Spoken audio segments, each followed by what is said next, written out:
Hey Mom, are you home yet? I'm hearing strange noises in the kitchen. Oh no, don't worry, sweetie. It's probably just the house settling. I don't know, it sounds like footsteps. Can you please hurry back? I'm on my way, just stay calm. Everything will be fine. Mom, the noises are getting louder. I'm really scared. Hang in there, I'll be there soon. Try to distract yourself. I swear I heard someone in the kitchen. What do you mean? Are you sure? Stay quiet and stay safe. I can't stay quiet, it's too scary. Please come home now. I'm speeding home, just hold on a little longer. You're safe. Mom, I think I heard the kitchen door open.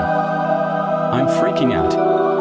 Stay in your room, lock the door. I'm almost there, stay strong. I'm too scared to move. What if someone's in the house? Don't think like that, I'm almost there, just a few more minutes. I can't take this anymore, the noises are getting closer. Stay calm, I'm pulling into the driveway. I'll be there any second now.